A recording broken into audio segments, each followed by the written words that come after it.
ጤና ይስጥልን የከበረ ሰላምታችን በመላው ዓለም ሆናችሁ ቃል ስፖርት ዩቲዩብ ቻናላችንን ለምትከታተሉ ውድ አድማጮቻችን ድረስ ብለናል። ከእናንተ ከሆነው ቃል ስፖርት ዩቲዩብ ቻናል ለዚህም ሰዓት መርጠን ያሰናዳላችሁን ስፖርታዊ ጥንቅሮች እንደ ሁልጊዜው በቅደም ተከተል እያጋራናችሁ ቆይታ የምናደርግ ይሆናል። እስከ ፕሮግራማችን ፍጻሜ ቆዩን። ላይክ፣ ሰብስክራይብ፣ ሼር ማድረግ ዛሬም እንዳይረሳም። ውድ ቤተሰቦቻችን አብራችሁን ስትቆዩ አስቀድመን እንደ ሁልጊዜው የሀገር ቤት ጉዳዮችን ለእናንተ ውድ አድማጮቻችን የምናካፍላችሁ ሆናል። በባህር ማዶ የመረጃ ሰዓታችን ታላላቆቹን የአውሮፓ ክለቦች እናነሳለን። ወቅታዊ የዝውውር ጉዳዮች አነጋጋሪነታቸው በቀጠሉበት ሪያል ማድሪድ ቤት ተጨማሪ የቡድን ዜናና ወቅታዊ ጥንቅሮችን እናካፍላችኋለን። ከባርሴሎና ጋር በተያያዘ በጣም አስገራሚውን ጥያቄ እናደርሳችኋለን። ለባርሴሎና ኮከብ የደረሰውን የባርሴሎና ሌላኛውን ኮከብ እናነሳለን። በአውሮፓ ዙሪያ በዝውውር መስኮቱ እየተካሄዱ ያሉ ወቅታዊ እንቅስቃሴዎችና የዓለም ዋንጫም ዛሬ ለየት ያለ ጥንቅር በቃል ስፖርት ዩቲዩብ ቻናል ተይዞበታል። አብራችሁን ቆዩን። በተወዳጁ የእንግሊዝ ፕሪሚየር ሊግ የመረጃ ሰዓታችንን በርከት ያሉ አጫጭር ስፖርታዊ ጥንቅሮች ተይዘዋል። ከዝውውር ጋር የተያዙ መረጃዎችን አስቀድመን በስፋት እናነሳለን። በርካታ መረጃዎችን የያዝነው በዝውውር ጉዳይ ላይ በማንቸስተር ሲቲ የመረጃ ሰዓታችንም አስቀድመን የዝውውር ጉዳዮችን እናነሳለን። የቡድን ዜና፣ የቡድን ወሳኝና ቁልፍ የተመለከተ በጣም ለየት ያለ ጥንቅር በቃል ስፖርት ዩቲዩብ ቻናል ለሲቲ ደጋፊዎችም አያይዘናል። ከቼልሲ ጋር በተያያዘ ዝውውር ላይ ነው ትኩረት የምናደርገው። በስፋት የዝውውር ጉዳዮችና ክለቡ በቶሎ ይወሰንባቸዋል ስለተባሉ ጉዳዮች፣ ስለ ሁለት ተጫዋቾችም ለየት ያለ ጥንቅር በቃል ስፖርት ዩቲዩብ ቻናል ተይዟል። ከሊቨርፑል ጋር በተያያዘ ተጫዋቹን የሚፈልጉ በርከት ያሉ ክለቦች ብቅ ሲሉ ሊቨርፑልም ወደ ፖርቱጋል ተጉዟል እየተባለ ነው። በመልማዮቹ በኩል ማንን ሊያመጣ የሚለውን እነግራችኋለን። የቡድን ዜና፣ የቡድን ወሳኝና ቁልፍ ተጫዋቾች የተመለከተም ልዩ ጥንቅር ተይዟል። በአርሰናል በኩል እጅግ በጣም አነጋጋሪ ውሳኔ ተወስኗል። በእርግጥ ከውሳኔው ጀርባ ትላንትና እንደሰማነው ትልቅ እውነት ነበር። ከአርሰናል ጋር በተያያዘ እናነሳዋለን ጉዳዩን። ከዛ ውጪ ከአርሰናል ዝውውር ጋር በተያያዘ ከክለቡ የሚፈለጉ ተጫዋቾችና ወደ ቡድኑ ስለሚመጡ ተጫዋቾች የቡድኑ ወሳኝና ቁልፍ ተጫዋችም የተመለከተ በተለይም ዴክላን ራይስን የተመለከተ ልዩ ጥንቅር በአርሰናል የመረጃ ሰዓታችን በስፋት እንመለከተዋለን። ከማንቸስተር ዩናይትድ የመረጃ ሰዓታችን ጋር በተያያዘ ሰበር የዝውውር መረጃ እናደርሳችኋለን። ብራዚላዊ ማንቸስተር ዩናይትድን ተጫዋች የተመለከተ ከክለቡ የሚለቁ ወደ ክለቡ የሚመጡ ተጫዋቾችን ዴቪድ ኦርኔስ ስለ ማንቸስተር ዩናይትድ የዝውውር ጉዳይና የቡድን ዜና፣ የቡድን ወሳኝና ቁልፍ ተጫዋች የተመለከተና የዘጋርዲያንን ለየት ያለ ጥንቅር በዩናይትድ በኩል ይዘናል። ቃል ስፖርት ላይ ናችሁ። አብራችሁን ስትቆዩ እነኝና ሌሎች ለየት ያሉ ጥንቅሮችን ትከታተላላችሁ። ላይክ ማድረግ እንዳይረሳ። ለሀሳብ አስተያየታችሁ አመስጋኞች ነን። በሀሳብ መስጫ ሳጥናችን ላይም ተመልካቾች ላይክ እንዲያደርጉ እንዲሁም ሰብስክራይብ እንዲያደርጉ የምታበረታቱ ውድ ቤተሰቦቻችን ሁላችሁንም ሳናመሰግን ማለፍ አንወድም። መልካም ቆይታ። ቃል ነኝ። አብራችሁን ቆዩን። በአገር ቤት እንጀምር ውድ ቤተሰቦቻችን። ከማላዊ ጋር ሁለተኛ የአቋም መፈተሻ ጨዋታ ያለባት የኢትዮጵያ ብሔራዊ ቡድን የልምምድ መርሃ ግብሩን ትላንት አከናውኖ ዛሬ ጨዋታውን እንደሚያደርግ ታውቋል። ብሔራዊ ቡድኑ ትላንትና የመጨረሻ ልምምዱን አድርጓል። ለዛሬው ጨዋታ በልምምድ ወቅት ሁሉም የብሔራዊ ቡድን ተጫዋቾች በመልካም ጤንነት ላይ እንደሚገኙ አሰልጣኙ አረጋግጠዋል። ኢትዮጵያና ማላዊ ሁለተኛ የወዳጅነት ጨዋታቸውን ዛሬ ምሽት 12 ሰዓት ሲል በኢትዮጵያን አቆጣጠር በድሬዳዋ ዓለም አቀፍ ስቴዲየም ጨዋታቸውን የሚያከናውኑ ይሆናል። በእነኚህ ጨዋታዎች ምክንያት የኢትዮጵያ ፕሪሚየር ሊግ ተቋርጦ እንደነበረ የሚዘነጋ አይደለም። ከሰኔ 7 ጀምሮ ግን ፕሪሚየር ሊጉ ዳግም ይመለሳል። የወዳጅነት ጨዋታ ኢትዮጵያ ሁለተኛዋን ዛሬ በድሬዳዋ ዓለም አቀፍ ስቴዲየም የምታከናውን ይሆናል። በባህር ማዶ መረጃችን ሪያል ማድሪድን እናስቀድም። የቀድሞ የሪያል ማድሪዱ የግብ ዘብ አይከር ካሲያስ በማህበራዊ ትስስር ገጹ በፕሬዚዳንት ፍሎሬንቲኖ ፔሬዝ መመረጥ ደስተኛ መሆኑን ተናግሮ ለፕሬዚዳንቱም እንኳን ደስ ያሉት መልእክት አስተላልፏል። በተለይም ፕሬዚዳንቱን በተመለከተም ለድጋሚ ስኬት በሪያል ማድሪድ ዋነኛው ሰው ሆነ ትቀጥላለህ የሚል ነው። እናም ሁልጊዜም የሪያል ማድሪድን ስኬት የሚያመጣ ሰው ነው። በእኛም ጊዜ አሁንም ለክለቡ ስኬት ሰርቷል ሐላ ማድሪድ ሲል መልካም ምኞቱን ገልጿል። አዲሱ ፕሬዚዳንት እንግዲህ ኤንሪኬ ሪኬልሚ ነበር የሚሆኑት። ያው ፍሎሬንቲኖ ፔሬዝ ግን ያው ስልጣናቸውን የተራዘመው በምርጫው ምክንያቱ ነበር ባለስልጣን የነበሩና በሪያል ማድሪድ ታሪክ ውስጥ በጣም ቁልፍ ሰው ናቸው። ረጅምም ጊዜ ፕሬዚዳንት ሆነው ያገለገሉ መሆን የቻሉበትም ነው። ፍሎሬንቲኖ ፔሬዝ እስከ 2030 የሪያል ማድሪድ ፕሬዚዳንትነታቸው ሲቀጥል ማለት ነው። ምናልባት ከሌጀንድ በሚባሉ ደረጃ የአይከር ካሲያስን ሰምተናል። ሌሎች ግን ከእሳቸው ጋር ያላቸው ግንኙነት እንዴት ነው የሚለውን በቀጣይ እንመለከተዋለን። ጆዜ ሞሪኒዮ በሪያል ማድሪድ ጋላክቲኮን አይፈልጉም። እሳቸው ይሄ በጣም ስም ያለውን ተጫዋች ከማምጣት ይልቅ ዋንጫ የተራበን ተጫዋቾችን ማሰባሰብ ላይ ትኩረት ያደርጋሉ ተብሏል። ከዚህ ጋር በተያያዘ ምናልባትም የ150 ሚሊዮን ዩሮ የዝውውር ሂሳቧ ነገር እንግዲህ ዛሬ እልባት ታገኛለች ተብሎ ይጠበቃል። ለማን እንደሚቀርብም ዛሬ ይፋ ይደረጋል እንደተባለም ይታወቃል። ጉዳዩ እንመለከተዋለን።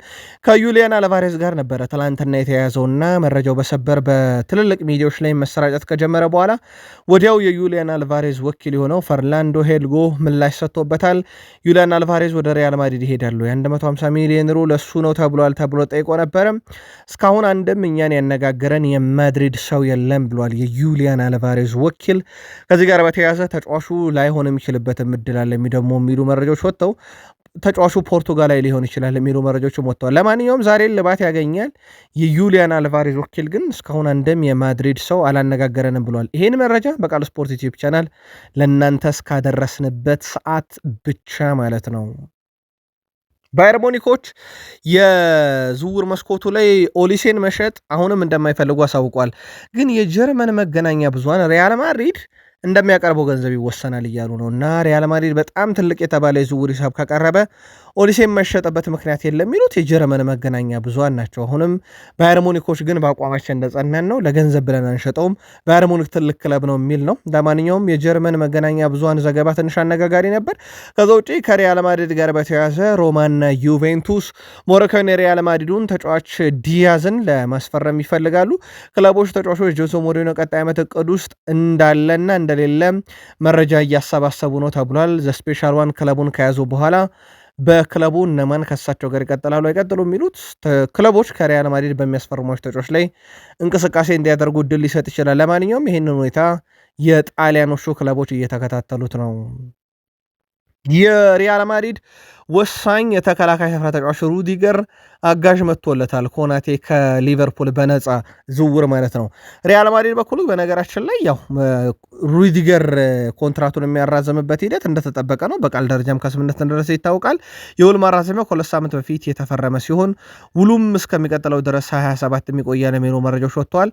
በተጨማሪነትም እስከ 28 የሚያቆይ አማራጭ ያለው ነው። በቅርቡ ሪያል ማድሪድ ይፋ ያደርገዋል። ስለዚህ የኮናቴ መምጣት ያው አዲስ የሚፈጥረው ነገር የለም፣ አስቀድሞም የተረጋገጠ ነበረ። ከዛ ውጪ በሪያል ማድሪድ በኩል ትላንትና ዩሊያን አልቫሬስ ከመጣ ቪኒሺየስ ጁኒየር ሊሸጥ ይችላል የሚሉ ሀሳቦችን በሀሳብ መስጫ ሳጥናችን ላይ እያየን ነበረ። ያ ማለት አንድ ነገር ግን ልንገራችሁ በዚሁ አጋጣሚ ፍሎሬንቲኖ ፔሬስ ትልቁ ስህተታችን ኬሊያን ምባፔን 9 ቁጥር አድርጋ ማጫወታችን ነው ብለዋል። ወደ ክንፍ እናወጣዋለን እያሉ ነው። ያም የሆን ከሆነ ደግሞ ቪኒሺየስ ጁኒየር ቦታውን ሊያጣ ይችላልና ምናልባት ሪያል ማድሪድ ቤት አንዳች ትልቅ የሆነ ነገር ሊፈጠር ይችላል። በተለይም ከኬሊያን ምባፔና ቪኒሺየስ ጁኒየር ዙሪያ ዝውውሮቹ የሚነግሩን ነገር አለ። ዴምቤሌ በዓለም ዋንጫ ለኬሊያን ምባፔ ከሪያል ማድሪዱ በላይ የሚጠበቅብህ በመከላከሉ ነው ሲል የቡድን አጋሩን አሳስቦታል። አልሂላልና አልናስር በራፊኒያ ላይ ፍላጎት አላቸው። ፍላጎት ብቻ አይደለም፣ በጣም አስገራሚ ጥያቄ ያላቸው ውድ ቤተሰቦቻችን ተጫዋቹ ወደ ሳውዲ አረቢያ ይመጣ ዘንድ በቀጣይነት እስከ 4 እጥፍ በባርሴሎና ይከፈል የነበረውን ደሞዝ ያቀርቡለታል ተብሏልና ተጫዋቹን ደግሞ ከባርሴሎና ለማስፈረም እስከ 80 ሚሊዮን ዩሮ ሊያቀርቡ ይችላሉ እየተባለ ይገኛል። የሳውዲ ኢንቨስትመንት ክለቦቹን እንደሚያጠናክር ይታወቃል። በመንግስት ድጋፍ ይደረግላቸዋል። ስለዚህ የሳውዲ እግር ኳስ ፌዴሬሽን ቀጣይ እቅዱ እንደ ራፊኒ ያለን ኮከብ በሳውዲ ፕሮ ሊግ እንዲጫወት ማድረግ ነው። የላሊጋው ክለብ ባርሴሎና እና የተጫዋቹ ምላሽ በቀጣይ ይጠብቃል። ይፋዊ ጥያቄ የሚያቀርቡ ከሆነ ማለት ነው። በባርሴሎና በጉዳት ምክንያት የመጨረሻዎቹ ጨዋታዎች ያመለጡት ላሚን ያማል ከመጀመሪያው ጨዋታ ጀምሮ ለሀገሩ ግን ግልጋሎት እንደሚሰጥ የስፔን ብሔራዊ ቡድን አሰልጣኝ ሉዊስ ዴ ላ ፎንቴ ያረጋግጠዋል። እሱ ብቻ ሳይሆን የቢልባኦ ኒኮ ዊሊያምስም 100% ለጨዋታ ዝግጁ ናቸው ብለዋል። ስለዚህ በባርሴሎና በኩል በጉዳት ጥቂት ጨዋታዎች ያመለጡት በቅድመ ማጣሪያ ጨዋታ ላይ እንኳን ተሳትፏል። ግን ከሰሞኑ ሲደረጉ የነበሩ የወዳጅነት ጨዋታ ላይ ሀገሩን አልወከለም። የአቋም መፈተሻ ጨዋታዎች ላይ ግን ለጨዋታ ይደርሳል ሲሉ ተደምጠዋል። ከዚህ ጋር በተያያዘ ከባርሴሎና ጋር በአንድ ወቅት ሰጣ ገባ ገብተውበት የነበረው ተጫዋቹን ጉዳት ስፔን አባብሳብናለች የሚል እንደነበረ ይታወቃል። ሉዊስ ዴላ ፎንቴ ግን ዝግጁ ያልሆነን አንድም ተጫዋች አንጠቀምም ብለዋል።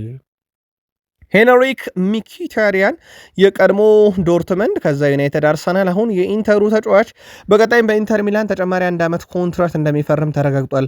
ስምምነቱ ከ2 ሳምንት በፊት የተፈጸመ ያውም የደሞዝ ቀነሳ ሁላ አድርጎ ነው። ሚኪታሪያን በግል ጉዳዮች ላይ አስቀድሞ ስምምነት ላይ ደርሷል። በሁለቱ መካከል ምንም አይነት ልዩነት የለም ተብሏል። ናም ኢንተሮች በቀጣይነትም የተጫዋቹን ተጨማሪ ኮንትራት ይቀበላሉ ወይ ደግሞ ለተጨማሪ 1 ዓመት ያቆዩታል ተብሎ ይጠበቃል። ሄንሪክ ሚኪታሪያን ከበርካታም የሳውዲ አረቢያ ክለቦች ጥያቄ ቢቀርብለትም በዛው መቆየትን ቅድሚያ ሰጥቶታል የተባለው። ሌላኛው የኦሊቬ ዥሩ ጉዳይ ነው። ኦሊቬ ዥሩ ከአሜሪካ ሜጀር ሊግ ሶከር መጥቶም በሊል 1 ዓመት ቆይታ ካረገ በኋላ ተጨማሪ 1 ዓመት እንደሚፈርም ተረጋግጧል። ስለዚህ እስከ 27 ድረስ በሊል ተጨማሪ 1 ዓመትን ይቆያል። በእርግጥ ጥሩ ጊዜን ያሳልፏል። ከአሜሪካ ሜጀር ሊግ ሶከር ከመጣ በኋላ ተጨማሪ 1 ዓመት ይቀጥላል ማለት ነው በፍራንሳዊ ክለብ ሊል። ሜሰን ግሪንውድ ወደ ፌነርባቼ ሊያደርገው የነበረው ዝውውር ያው እንደማይደረግ ታውቋል። ምክንያቱም ፕሬዚዳንታዊ ምርጫን ካሸነፍ ያሉት ሃካን ሳፊ በክለቡ ፕሬዚዳንታዊ ምርጫ በመሸነፋቸው ምክንያት የሜሰን ግሪንውድ ዝውውር ቀርቷል። ስለዚህ የማርሴው ተጫዋች እስከ 55 ሚሊዮን ዩሮ የተለጠፈበት ተጫዋች በቀጣይነት መዳረሻው ሊሆን የሚችለው የጣሊያን ክለቦች ናቸው። በቀጣይነት በተለይ ማርሴ ለዩናይትድ የገቡትን ውል ለመክፈል ሲሉ የዝውውር ሂሳቡን ከፍ ማድረጋቸው ምናልባትም የጣሊያን ክለቦች ብዙ እንዳይንቀሳቀሱ ሊያደርጋቸው ይችላል ተብሏል። ሮማ ዋነኛው ፈላጊ እንደነበረ ይታወቃል። ፋብሪዞ ሮማኖም የጣሊያን ክለቦች ናቸው በትልቁ ስማቸው እየተነሳ ያለው የሚል መረጃን ይዞ ወጥቷል። ፕሬዚዳንታዊ ምርጫውን መሸነፋቸው እንጂ ሃካን ሳፊ ወደ ፌነርባቼ ሊወስዱት ተስማምተናልም ሲሉ እንደነበረ ይታወቃል። ልክ እንደ ሪያል ማድሪዱ እጩ ፕሬዚዳንት እንደነበሩት ሪኬልሚ። ከአሰልጣኝነት ጋር በተያዘ ኤንሪኬ ሪኬልሚ ካሸነፍኩኝ የርገን ክሎፕን በማድሪድ ጠብቁ ብለው ነበረ። አሁን ደግሞ የክሎፕ ወኪል ፈተና ገብቶኛል እያሉ ነው። እሳቸው ፈተና ያሉት ነገር ደግሞ የአሰልጣኙን ጉዳይ በተመለከተ ነው። ክሎፕን በተመለከተ ከአልኢታድ ጋር ስማቸው መያያዝ ጀምሯል። አሁን ላይ ወዲያው ወኪሉ ምላሽ ሰጥቷል። ከአንድም ክለብ ጋር እየተደራደርንም እየተነጋገርንም አይደለም። ክሎፕ ከየትኛውም ክለብ ጋር አሰልጣኝ የመሆንም ድርድርን አልጀመረም፣ ፍላጎትም አላሳየም እና አተመኗቸው ክሎፕ ለጊዜው በስራቸው ላይ ቆያሉ የሚል መረጃን ወኪሉ አውጥቷል። ሌላ አሰልጣኝነትን ጉዳይ ካነሳን ሮቤርቶ ማንቺኒ የጣሊያን ብሔራዊ ቡድን አሰልጣኝ ለመሆን በጣም ተቃርበዋል። የዓለም ዋንጫ በየጊዜው እያለፋት የምትገኘው ጣሊያን ቢያንስ ካሁኑ ዝግጅት ማድረግ ትፈልጋለች ለአውሮፓ ዋንጫም፣ ቀጥሎ ደግሞ ለ2030 የዓለም ዋንጫና ሮቤርቶ ማንቺኒ ቀጣዩ የጣሊያን ብሔራዊ ቡድን አሰልጣኝ የሆኑ ዘንድ በጣም መቃረባቸው እየተነገረ ይገኛል። በዚሁ የዓለም ዋንጫን የተመለከቱ መረጃዎቻችን እንሻገር። በአሰልጣኝ እንሻገር። የዓለም ዋንጫ ነው 20 ዓመት ሆኖታል። በነገራችን ላይ ፋቪዮ ካናቫሮ የዓለም ዋንጫን ማሳካ የ2006ቱን ከዛ በኋላ ደግሞ የባሊዮን ዶር አሸናፊ ሆነ። በነገራችን ላይ ከ20 ዓመት በኋላ ይኸው ሰው በዓለም ዋንጫ እንመለከተዋለን። እየተጫወተ አይደለም ግን የኡዝቤኪስታን አሰልጣኝ ሆኖ መጥቷል። 2026 የዓለም ዋንጫን ኡዝቤኪስታንን የሚያሰለጥናት ይሆናል። ከዚህ ጋር በተያያዘ ተጨማሪ መረጃዎችን ለማንሳት 3 አሰልጣኞች ዕድሜያቸው 74 እና ከዛ በላይ ናቸው። ያ ማለት በዓለም ዋንጫ ታሪክ እነኚህ 3ቱም ዕድሜ ሪካርዶ ሆኗል። ውድ ቤተሰቦቻችን በጣም ለየት ያለ ነው። ለአብነት ያክል ዲክ አድቮካት በኩራሳው ይገኛሉ። 78 ዓመታቸው ነው። አንጋፋው ሰውን እሳቸው ናቸው በዓለም ዋንጫው ላይ ዲክ አድቮካት። ከዛ ውጭ ሚሮስላቭ ኩባክ የቼክ ሪፐብሊኩ አሰልጣኝ፣ በእሳቸው በኩል እንግዲህ የአሰልጣኝነት ስራቸውን ረጅም ዓመት ቆይተዋል፣ ግን 74 ዓመታቸው ነው። ከዛ ውጪ የካርሎስ ኪሮሽን ማንሳት እንችላለን። የደቡብ አፍሪካው አሰልጣኝ እሳቸውም 74 ዓመታቸው ነው። በዓለም ዋንጫ 3ቱም ሪካርድ የሆኑ ዕድሜዎች ናቸው። ሌላው በዓለም ዋንጫ ሮቤርቶ ማርቲኔዝን እናንሳ። የዲየጎ ጆታ ነፍስ ለማስደሰት የዓለም ዋንጫን ማሸነፍ ፈልጋለን፣ ሁላችንም ለዚህ ዝግጁ ነን ብለዋል። አምና ክረምት አካባቢ ነበረ አይ ቲንክ የዲየጎ ጆታን ህልፈተ ህይወት የሰማ ነው። ከሊጎች መጠናቀቅ በኋላ ነበረ፣ በረፍት ላይ ነበሩ። ከዛ ወደ ብሔራዊ ቡድን የክለብ ልምምር ሊመለሱ ሲሉ ነበረ የዲየጎ ጆታ ህልፈተ ህይወትን የሰማ ነው። እናም ሮቤርቶ ማርቲኔስ እንደ መነሳሻ እንጠቀመዋለን፣ እናም ለዲየጎ ጆታ ማስታወሳ የሚሆን የዓለም ዋንጫን ለማሳለፍ ዝግጁ ነን እያሉ ይገኛሉ። በእርግጥ ሊቨርፑል አልሆነለትም። ዲየጎ ጆታን ማስታወስ የሚችሉበትን ሲዝን ማሳለፍ አልቻሉም። ምናልባት ፖርቱጋልስ የሚለው በቀጣይ በትልቁ ይጠበቃል።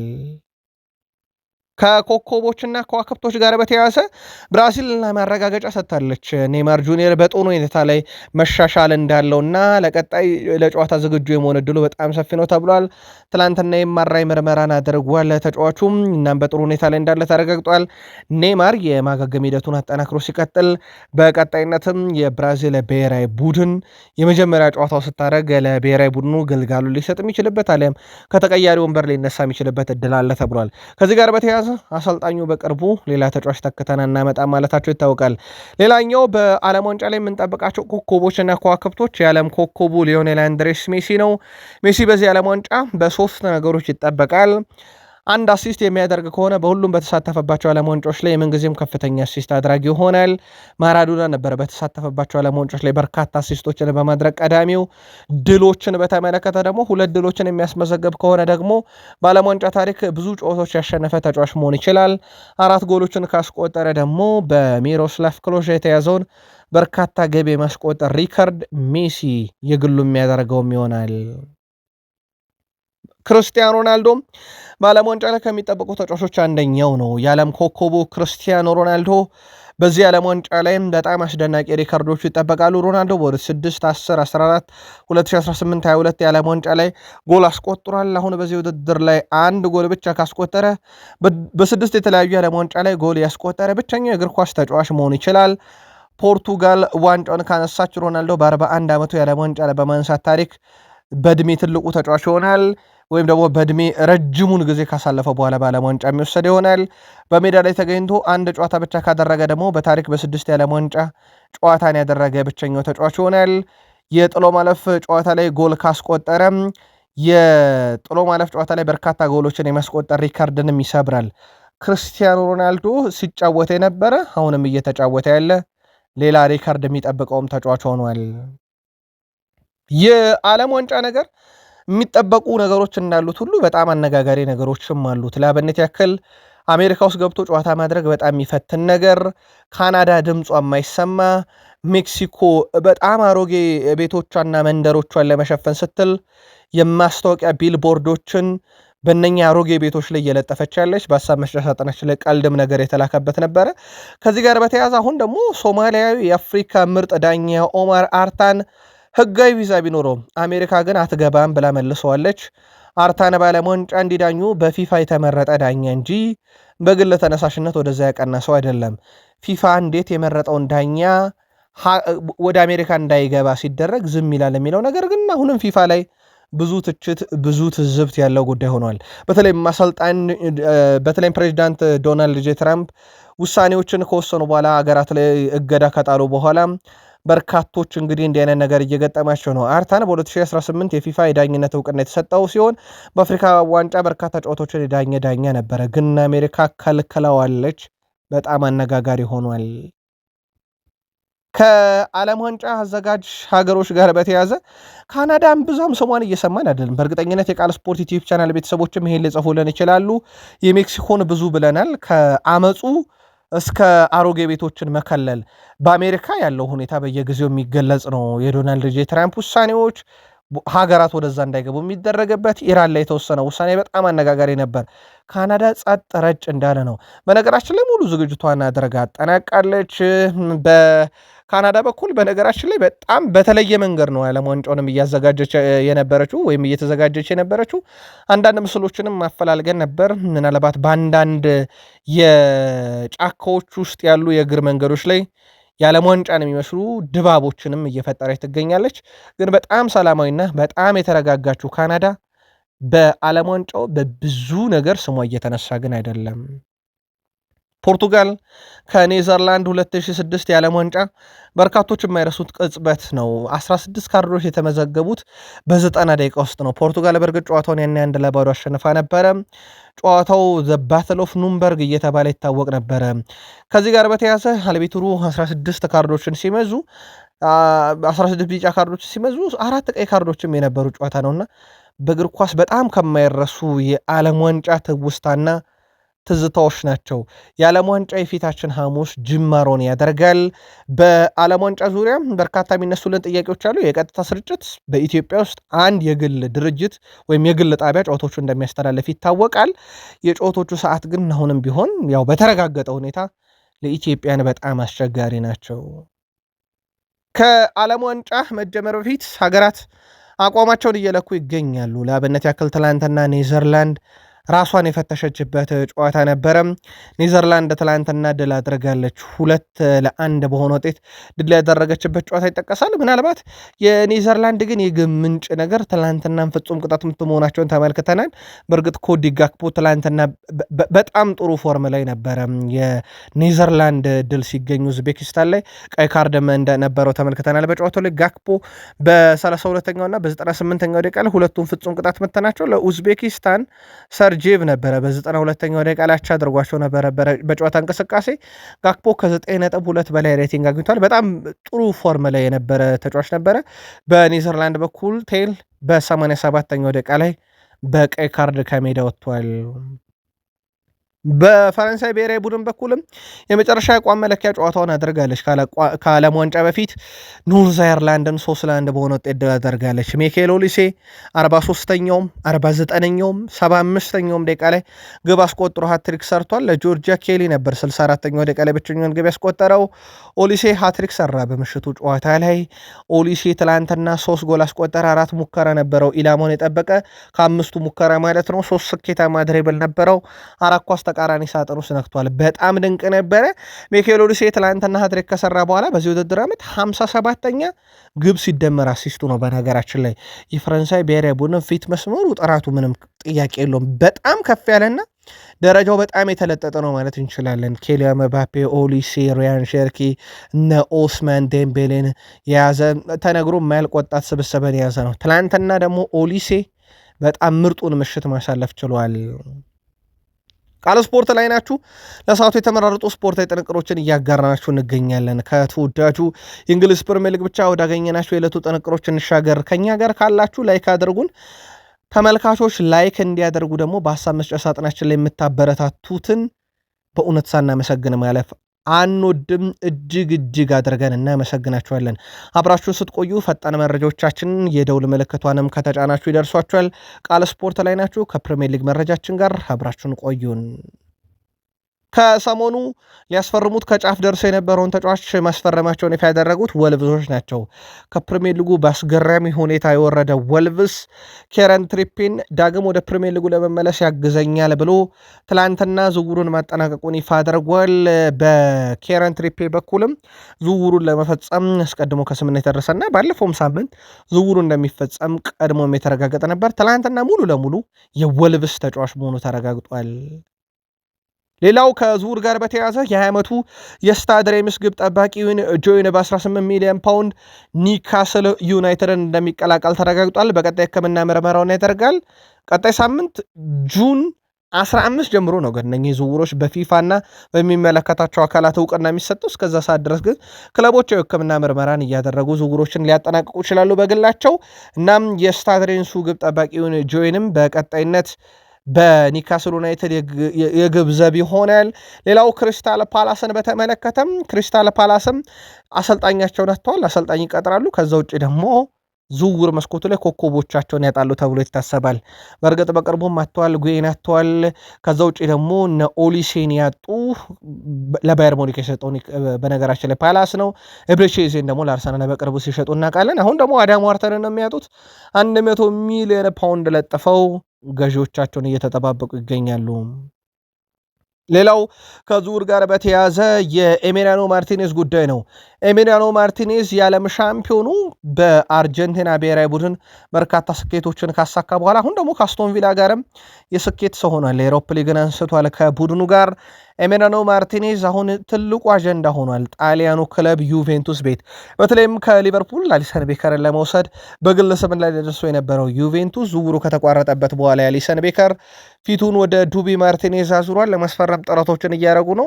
የአስቶን ቪላ እና የኤሚሊያኖ ማርቲኔዝ ውሳኔ በቀጣይ የሚጠበቅ ሲሆን ሌላኛው የአሌክስ ስኮት ጉዳይ ነው። በበርንማውዝ ቤት የሻምፒዮንስ ሊግ ተሳታፊ ክለብን የመቀላቀል ፍላጎት አለው ከተባለ በኋላ በበርንማውዝ በኩል የመሸጫ ሂሳቡ ላይ የመጨረሻ ውሳኔ ያልወሰኑ እንደሚፈልጉት ክለብ ሊወሰን ይችላል እያሉ በርካቶች ግን ትልቅ ገንዘብ ይፈልጋሉ።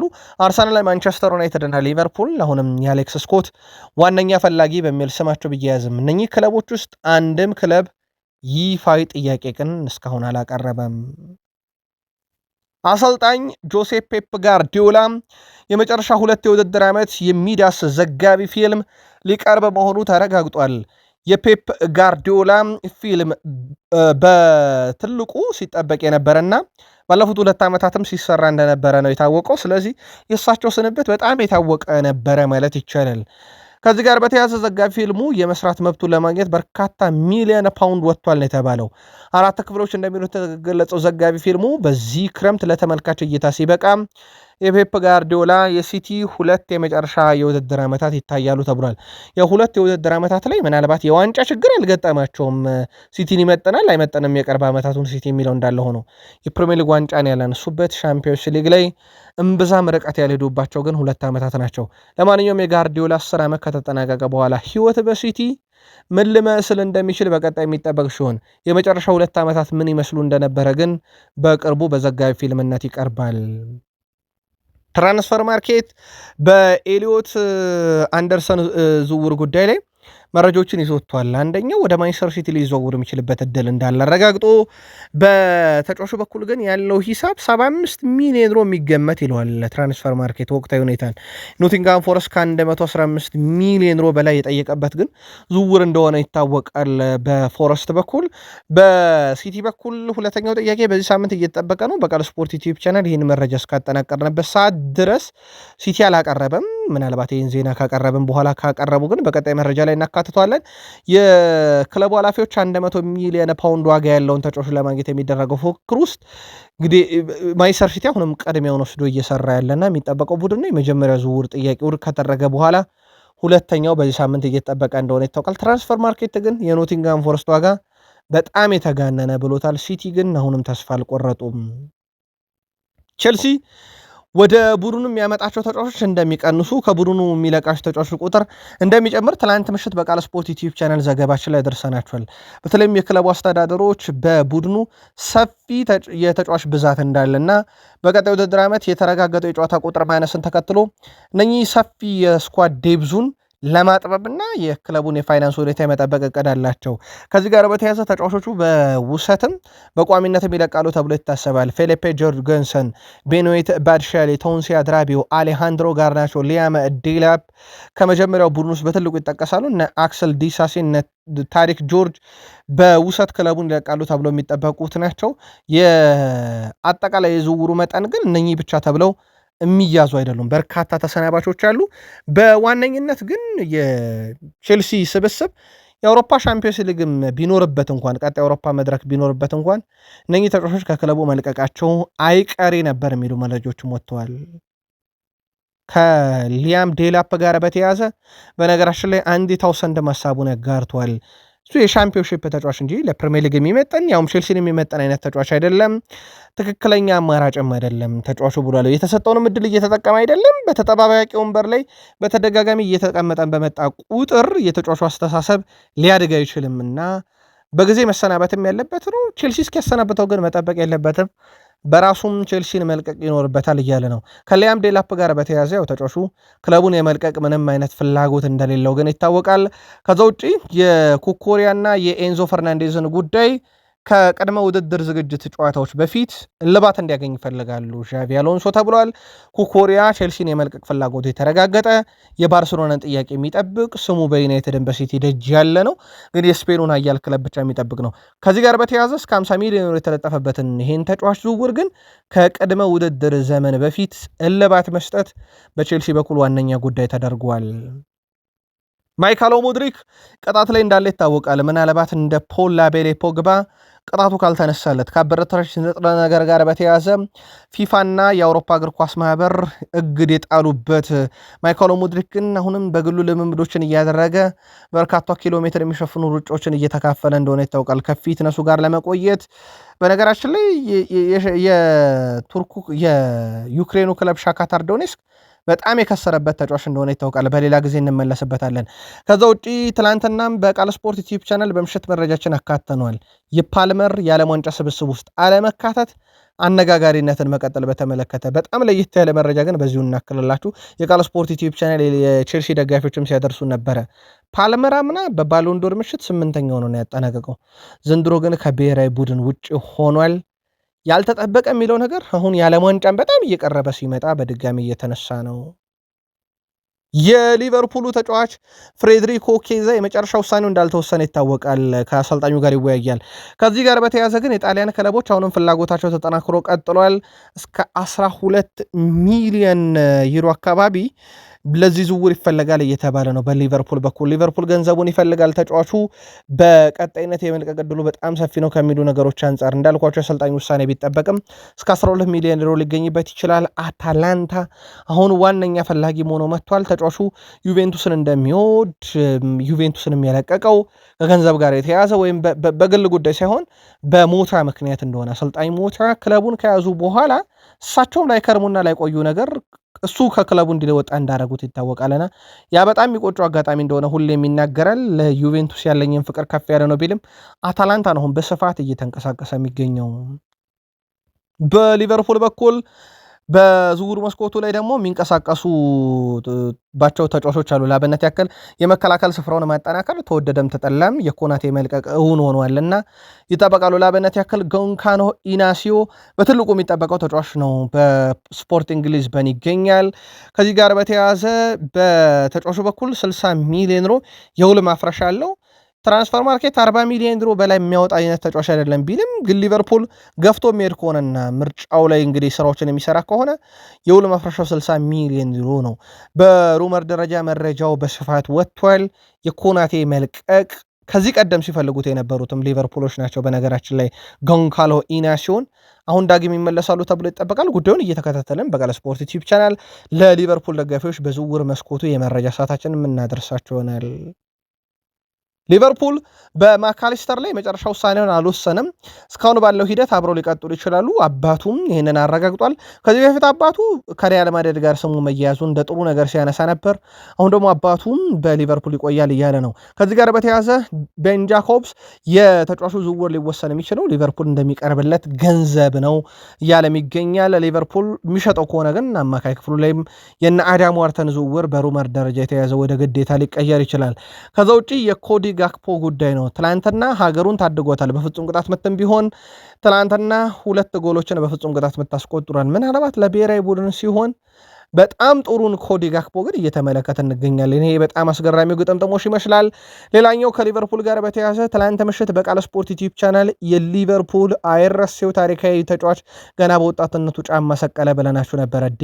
ዲቮክ ኦሪጊ 358 ጨዋታ 67 ጎል 27 አሲስት ሻምፒዮንስ ሊግ፣ ፕሪሚየር ሊግ፣ ኤፍ ኤ ካፕ፣ ካራባኦ ካፕ፣ የዓለም ክለቦች ዋንጫ፣ የአውሮፓ ሱፐር ካፕን ከሊቨርፑል ጋር ያነሳ ነው እና ትረሱታላችሁ ይሄን ተጫዋች ብለን ለሊቨርፑላውያን በቃል ስፖርት ዩቲዩብ ቻናል ማለትም ትላንትና ጁን 8 ጥያቄ ጠይቀን ነበር። በርካታ ሊቨርፑላውያን እንዴት ይረሳል እያሉ ነው።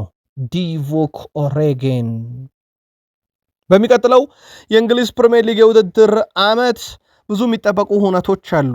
አርሰናል ሻምፒዮንነቱን ይደግማል ወይ? የዩናይትድ በካሪክ ስር መሻሻል ወዴት ሊወስዱ ይችላል? ቀጣይ ወደ ዋንጫ ወይንስ የማንቸስተር ሲቲ አሰልጣኝ ሹመት፣ የቼልሲ የሊቨርፑልም ተመሳሳይ አሰልጣኝ ሹመት ክለቦቹ ወዴት ሊያመሩ ይችላሉ፣ እስከየት ሊሄዱ ይችላሉ የሚለው ይጠበቃል። ከዛ ውጭ በፕሪሚየር ሊጉ ሌላ የምንጠብቃቸው ነገሮች አሉ። ቡድኖች ኳስ መልሶ ለመጀመር የሚያዘገዩ ከሆነ ለተቃራኒ ቡድን ማዕዘን ምት ይሰጣል። የእጅ ውርወራ የሚያዘገዩ ከሆነ ወርወራው ለሌላ ቡድን ይሰጣል። ተቀያሪ ተጫዋች ሜዳውን በ10 ሰከንድ ውስጥ ለቆ የማይወጣ ከሆነ ተቀያሪ ተጫዋች 1 ደቂቃ ለመቆየት ይገደዳል። በዚህ ምክንያት ቡድኑ ለ1 ደቂቃ በ10 ተጫዋቾች የመጫወት ግዴታ ይጣልበታል የሚሉ አዳዲስ ህጎች በፕሪሚየር ሊግ ከቀጣይ የውድድር ዓመት ጀምሮ ይተገበራሉና ፕሪሚየር ሊጉ በብዙ መንገድ በአዲስ ህጎችም ይከሰታል። ሻምፒዮኖቹን እናስቀጥል። በዚሁ የእንግሊዝ ፕሪሚየር ሊጉ ሻምፒዮን አርሰናል የጉዳት ችግር ምናልባትም ዘንድሮ ብዙ ያልተነገረው የስኳድ ዴብዙ ሰፊ ስለነበረ እየተካቸው ስለነበረ ነው እንጂ አምና እንዴት እንደተፈተነበት ይታወቃል። ሁለተኛ ነበር የወጡበት። ዘንድሮ ሻምፒዮን ሆነዋል። ያንን የስኳድ ዴብዝ አስፍተው የጉዳቱ ነገር ግን አሁንም ያው ነው። አርሰናል ቤት የኔዘርላንድ ብሔራዊ ቡድን የመስመር ተጫዋች ዩሊያን ቲምበርም ከብሔራዊ ቡድን ውጭ ሆኗል። ወደ አርሰናል ይመለሳል ማለት ነው። ተጫዋቹ በጉዳት ምክንያት ከውድድር ውጭ መሆኑን የኔዘርላንድ ብሔራዊ ቡድን አሳውቋል። በምትኩ የሰንደርላንዱ ተጫዋች ጌር ትሩያይድ ለኔዘርላንድ ብሔራዊ ቡድን ጥሪ ደርሶታል። ኔዘርላንድ በዓለም ዋንጫ ከጃፓን፣ ስዊድን እና ቱኒዚያ ጋር ተደልድላለች። ሚኬል አማርቲያን አርቴታ እንዴት ቲምበርን በፍጻሜ ጨዋታ ያጫወተውም ለሚለው ጥያቄ ይሄ የኔዘርላንድ ብሔራዊ ቡድን የትላንትና መግለጫ በትክክል ማስረጃ ይሆናል። ሚኬል አማርቲያን አርቴታ ሞሽኬራን ቀይረው ያስወጡት በዛ ቦታ ላይ ፈተናው ሲበዛና አስገዳጅ ስለሆነባቸው እንጂ ቲምበር ዝግጁ እንዳልሆነ ያሳውቅ ነበረ። ለማንኛውም ቲምበር በጉዳት ምክንያት የአርሰናሉ ኮከብ ከዓለም ዋንጫ ውጭ ሆኗል። አርሰናሎች ይህ ዜና በተሰማ ወዲያው ያሰሙት ዜና የሕክምና ክፍሉን ላይ ትልቅ ለውጥ ነው። አርሰናል ልምድ ያለውን የክለቡን ዶክተር አባረውታል። ውድ ቤተሰቦቻችን የሕክምና ክፍሉ ኃላፊ ዶክተር ዛፉር ኢቅባል ክለቡን ለቀው እንዲሰናበቱ የተደረገው የአርሰናል የጉዳት ዜና አሳሳቢ መሆኑን ተከትሎ ነው የሚሉ መረጃዎች ወጥተዋል። በእርግጥ አንዳንድ ምንጮች ጉዳዩ ከረመ ነው እያሉ ነበር እንጂ ከቲምበር ብሔራዊ ቡድን መቀነስ ጋር የተያዘ ላይሆን ይችላል የሚሉ መረጃዎችን እየወጡ ነው። የቲምበር ጉዳት ግን ትላንትና ተገጣጥሟል። ከሳቸው ስንብት ጋር ከ29 ጀምሮ ረጅም ጊዜ ያገለገለው የአርሰናል ምርጡ ሐኪም የሚባለው ጋሪ ኤድኮል በ24 ወደ ማንቸስተር ዩናይትድ ማምራቱን ተከትሎ ነበር ኢክባል የተሾሙት። አርሰናል ያባረረው ዛፋር ኢክባል በክሪስታል ፓላስ በቶትናምና ሊቨርፑል ማገልገሉ ከዚህ በፊት ይታወሳል። የአርሰናል ጉዳት እንዲህ አይነት ትልቅ ውሳኔ በክለቡም እንዲወሰን አድርጓል። አርሰናል እንዲህ አይነት የጉዳት ጣጣዎቹን በአለፈው ክረምት ላይ በዝውውር መስኮት አካክሶታል። ዘንድሮ ሐኪሙን በማባረር ጀምሯል። አርሰናል የጉዳት ሁኔታዎችን ለማካካስ ከዛ ውጭ ደግሞ አርሰናል ልክ እንዳምና ሁሉ የስኳድ ዴብዙን ያሰፋል። አርሰናል በዚህ ክረምት ላይ እንደ ዳቪድ ኦርኔስት የመልከታ ከሆነ ጥራታቸውን የጠበቁ ተጫዋቾችን ማስፈረም በትልቁ ይጠበቃል። የሚቀንሷቸው ተጫዋቾች እንዳሉ ሆኖ በሚል ዘገባን አውጥቷል። ከዚህ ጋር በተያያዘ የአርሰናል ደጋፊዎች ስጋት የሚሆንባቸው ጆዜ ሞሪኖ የሪካርዶ ካላፊዮሪ አድናቂ ናቸውና አምጡልኝ ይላሉ እያሉ ነው በርካታ የስፔን መገናኛ ብዙሃን። በነገራችን ላይ ጆዜ ሞሪኖ ካላፊዮሪ ወዳጅ መሆናቸው ለአርሰናል ስጋት ነው እያሉ ይገኛሉ። በእርግጥ ውድ የቃል ስፖርት ዩቲዩብ ቻናል ቤተሰቦቻችን 100% የተረጋገጠ ጉዳይ ሪያል ማድሪድ ያለ ጆዜ ሞሪኖም የሪካርዶ ካላፊዮሪ ፈላጊ ነበር። ለአርሰናል ይፋዊ ጥያቄ መቼ ያቀርባሉ የሚለው በቀጣይ ይጠበቃል። ጀሬሚ ሞንጋ የአርሰናል የመጀመሪያ ፈራሚ አሁንም ይሆናል ተብሎ የሚጠበቀው ተጫዋች እሱ ነው። ከሌስተር ሲቲ ሁሉ ነገር ተጠናቋል። ሌሎች ክለቦችም ዝውውር ላይ እየተሳተፉ አይደሉም። አርሰናል ነገሩን ስላጠናቀቀው ከሌስተር ሲቲ ጋር ግን ድርድሩ ቀጥሏል። በነገራችን ላይ በአርሰናል በኩል ተጫዋቹን ለአካዳሚ ቡድን አይደለም የሚያስፈርሙት ለዋናው ቡድን ነው። ያ ማለት ኤታን ዋኔሪ የመልቀቁ ነገር 100% እርግጥ ይሆናል ማለት ነው።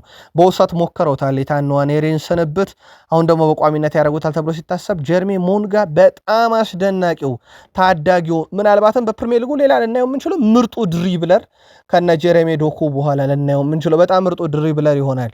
አርሰናል አሁንም ድርድሩን አጠናክሮ ቀጥሏል። የመጀመሪያ ፈራሚያቸው በጣም የዘገየባቸው ግን በሌስተር ሲቲ ምክንያት ነው። አንድሪያ ቤርታና ሚኬል አማርቲያን አርቴታ እየተማከሩ አርሰናልን ሲያጠናክሩ፣ አንድሪያ ቤርታ ደግሞ በተጫዋች ደረጃ በጣም የሚፈልጓቸው ተጫዋች ወደ ቡድኑ ያመጣሉ። ከዚህ በፊትም በየተለያዩ ክለቦች ያደርገውታል። የአንድሪያ ቤርታ አሁንም የሳንድሮ ቶናሌ አድናቂ መሆናቸው በትልቁ ትኩረት ሰጥተው ይህን ዝውውር ለመፈጸም ጥረት እንዲያደርጉ ያግዛል እየተባለ ነው። በኒውካስል ዩናይትድ በኩል ተጫዋቹ በዚህ ክረምት ላይ ይለቃል የሚል ስጋት እንዳላቸው ሲገባቸው 100 ሚሊዮን ፓውንድ በላይ እንዳጠፉበት ይታወቃል። የ6 ዓመቱ ጣሊያናዊ ተጫዋች በአርሰናል ብቻ የሚፈለግ አለመሆኑ እንዳለ ሆኖ አንድሪያ ቤርታ ግን የተጫዋቹ የግል አድናቂ መሆናቸው ጠንካራ ስራዎችን እንዲሰሩ ያስችላቸዋል እየተባለ ይገኛል። ከዚህ ጋር በተያያዘ የሳንድሮ ቶናሊን ጉዳይ ሲቲም ዩናይትድም እንዳሉበት ይታወቃል። በዝውውር ሂሳቡ ምክንያት ግን በኒውካስል ዩናይትድ የዝውውር ሂሳብ ምክንያት ብዙ ገፍቶ የሄደ ክለብ ግን የለም። ይህን መረጃ እስካጠናቀርንበት ሰዓት ድረስ ምናልባት የአንድሪያ ቤርታ የተጫዋቹ አድናቂ መሆናቸው አዲስ ነገር ካላሰማን በስተቀር ጋሪ ኔቭል በዴክላን ራይስ ጉዳይ ላይ ሀሳቡን ያጋራል። ያው የአርሰናል ምርጡ ተጫዋች ነው ብሏል። አርሰናል ለፕሪሚየር ሊግ ዋንጫ ማንሳትም ምክንያት ነው ብሏል። የፕሪሚየር ሊጉ ምርጥ ተጫዋቾች ውስጥ አንደኛው ነው ብሏል። ዴክላን ራይስን በብዙ አወድሶታል ጋሪ ኔቭል። ከዛ ውጭ ግን ቁጭት ነው ያለው። በእርግጥ ይህ ቁጭት የሲቲም ቁጭት ነው። ሲቲዎች ሊያስፈርሙት ከጫፍ ደርሰው ከዌስትሃም ዩናይትድ ጋር ተስማምተው በወቅቱ ደግሞ የነበሩት የአርሰናሉ አሰልጣኝ የአሁኑም አሰልጣኝ ሚኬል አርቴታ የማሳመን ችሎታቸውን ተጠቅመው እንዳስፈረሙት ይታወቃል። ጋሪ ኔቭል ግን ያ የሆነው ማንቸስተር ዩናይትድ እንደ ሰር አሌክሳንደር ቻክማን ፈርጉሰን አይነት ሰው ስለሌለው ነው። ምናልባት ፈርጉሰን የዩናይትድ አሰልጣኝ ሆኖ ቢሆን ኖሮ አሁንም ድረስ ዴክላን ራይስ ለዩናይትድ እንጂ ለአርሰናል ሲጫወት ፈጽሞ አታዩትም ነበረ። እንዲህ አይነት ተጫዋች እንዴት ዩናይትድ ያመልጧል ብሏል ጋሪ ኔቭል እና የዴክላን ራይስ ለዩናይትድ አለመጫወት በጣም ከሚቆጩት ጉዳዮች አንዱ መሆኑን ተናግሮ ግን ዩናይትድ ይህንን ዝውውር ለመጨረስ የፕሪሚየር ሊግ ደረጃ ሰንጠረዡ ሳይሆን እንደ ፈርጉሰን ተጽዕኖ ፈጣሪ ሰው ያስፈልገዋል። ዩናይትድ ቤት እንደዛ አይነት ሰው ይጎላል። ዴክላን ራይስም ያመለጠን በዚሁ አይነት መንገድ ነው ይላል ጋሪ ኔቭል። ማንቸስተር ዩናይትድ የኪዩት ሮሜሮን ጉዳይ መከታተል ጀምሯል። ተጫዋቹን ለማስፈረምም ፍላጎት እንዳላቸው የተረጋገጠ ሲሆን ማንቸስተር ዩናይትድ በቀጣይነት ከቶትናም ሆትስፐርስ ጋር ድርድር ያደርጋሉ ተብሏል። ጥያቄ ለማቅረብም ዩናይትድ ዝግጅቱን አጠናቋል እያሉ ነው በርከት ያሉ የእንግሊዝ መገናኛ ብዙሃን።